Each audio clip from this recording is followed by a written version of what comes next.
Good morning.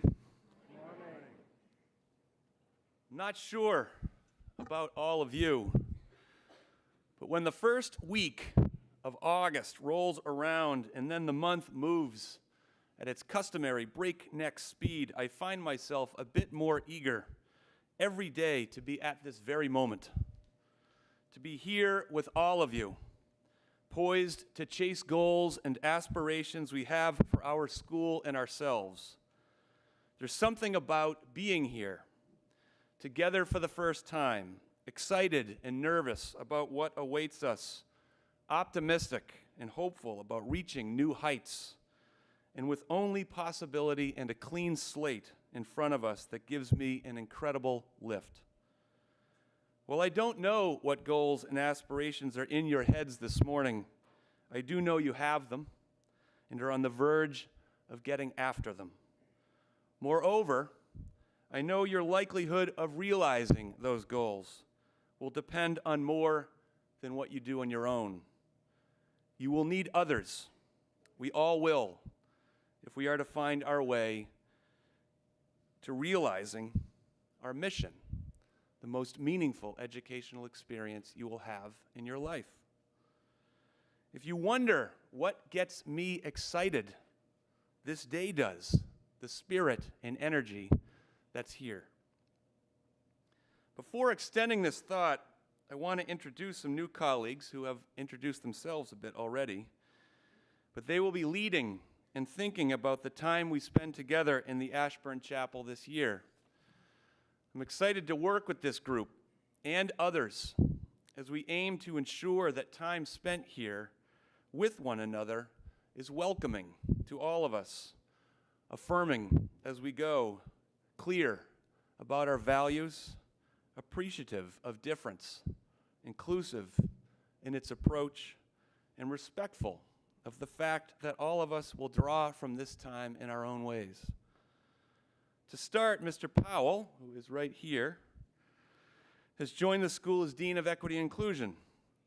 He will be up front throughout the year, share his own thinking about our work and life with one another from time to time, and help ensure that some of the equity and inclusion work we do emanates from time spent in chapel. Ms. Singh and Mr. Chapman are seated right next to Mr. Powell, and they will both serve as school ministers this year. As such, they will work with Mr. Powell, our chapel prefects, and all of us in coordinating and leading our chapel services through the year. Ms. Singh also works as a multi-faith chaplain at Brandeis University, and Mr. Chapman serves as deacon at All Saints Church in Danvers. I could not be more excited or pleased to welcome all three of them. In the same spirit, I want to welcome all of us to this day. A number of us, adults and students alike, are just getting started this morning. This is your first day at Brooks School, and you are no doubt awash in the countless thoughts that come with a new beginning. Then there are lots of us beginning a second year, or third year, or fourth year, or 41st year, in the case of Mr. Richard. Dusty. This blend of perspective enriches the experience we have together and provides opportunities for all of us to learn from one another in ways that will shape the year. Brooks School's 92nd school year. What an incredible opportunity we have. So with all of that said, I'd like to do two things with the time I have. First, I want to give you a glimpse of me, perhaps with embarrassing moments in mind, long before I was Mr. Packard, in the fall of 1985. As I was beginning my senior year in high school. I think all of us who choose a life in education do well to remind ourselves periodically of who and where we were in our lives when we were at your age. I think I might surprise you. Second, in what I hope will be a smooth transition from the 1985 version of me to the present, I want to call our attention to some goals that I hope we will all contribute to realizing between now and early June when another summer beckons. Let me start, however, by taking you back in time to the fall of 1985. I was 17 years old, beginning my senior year in high school, just like the great class of 2019. That's your cue, class of 2019.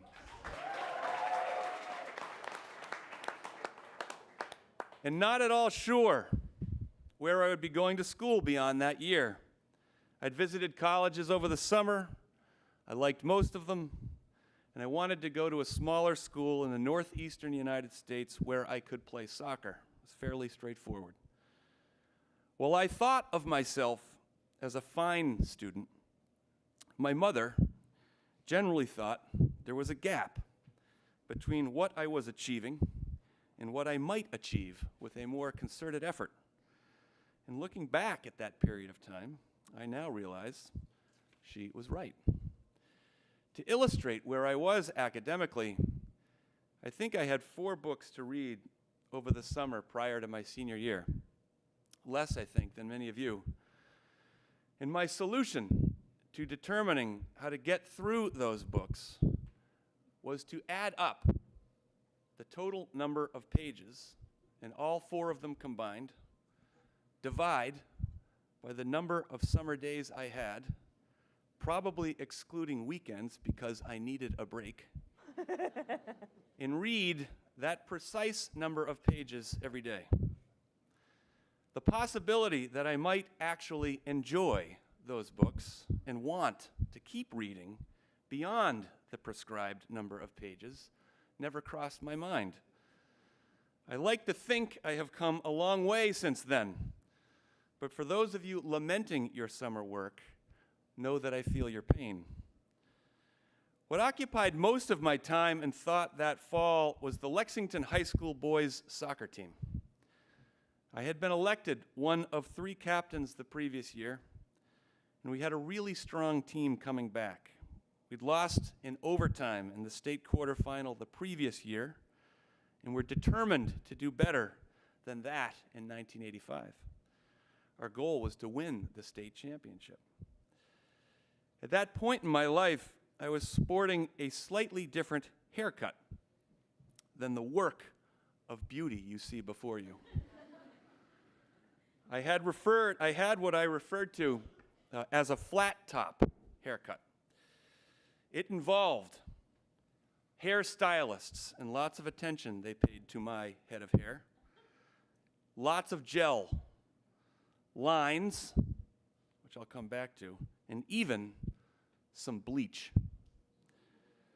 So here's a glimpse. In this first shot, if you squint, you'll notice the short tail that I grew and bleached on the back of my head. You see it? You can't notice the lines I had cut into the side of my head, 2 on the right and 1 on the left. That's really me. And I thought I looked really good. The second shot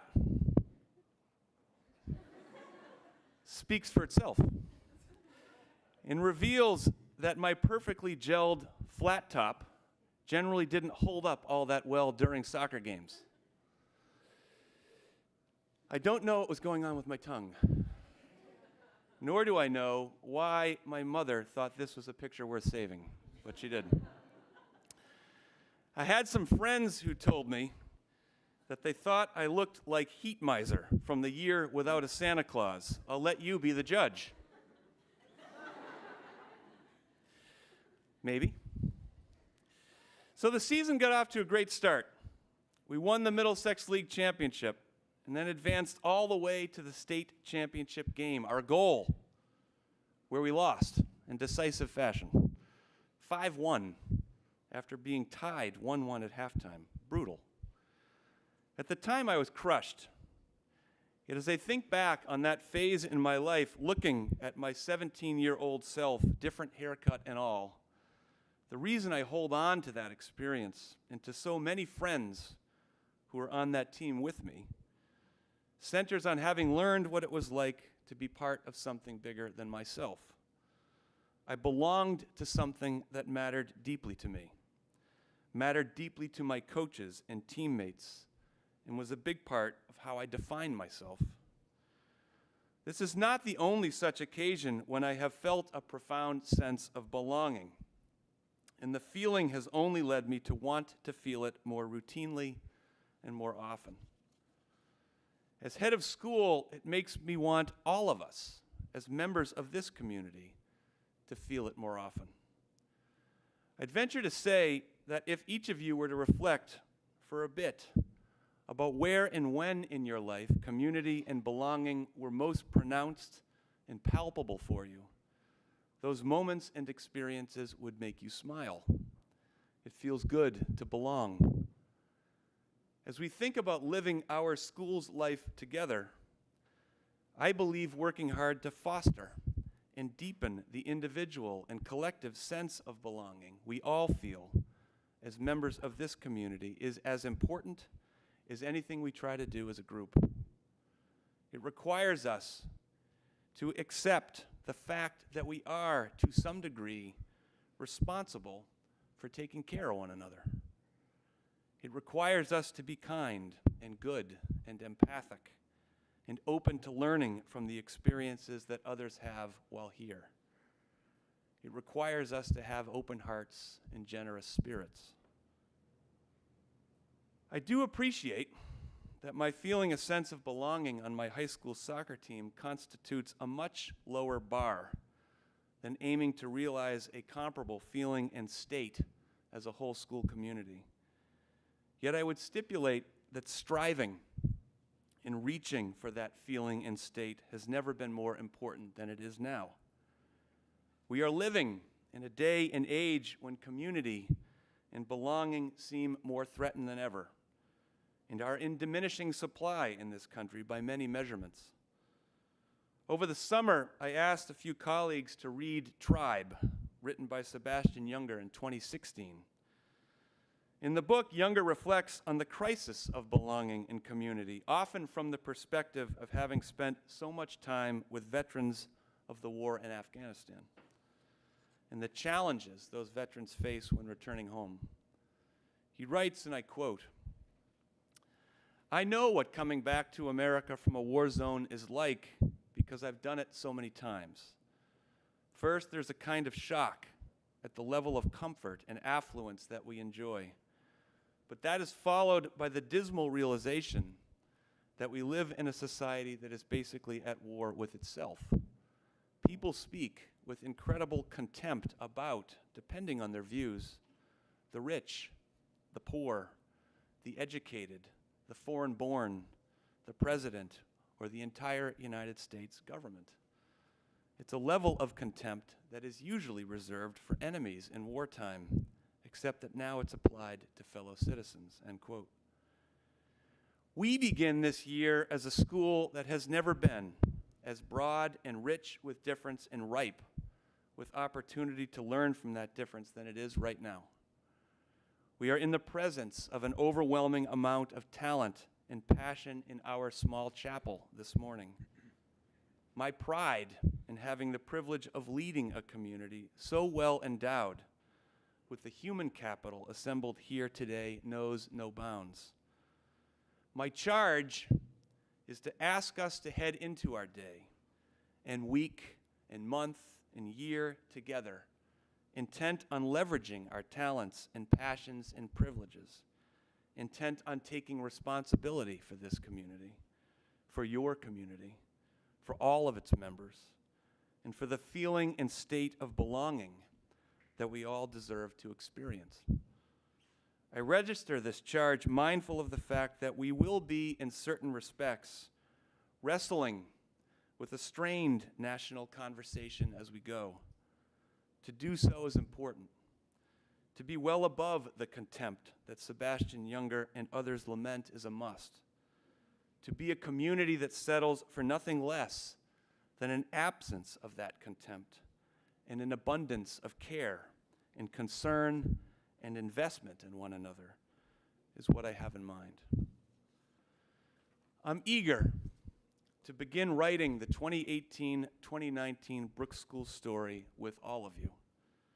Let's do so with community and belonging at the center of our thinking, and in such a way that will leave us proud of how we have lived and learned together.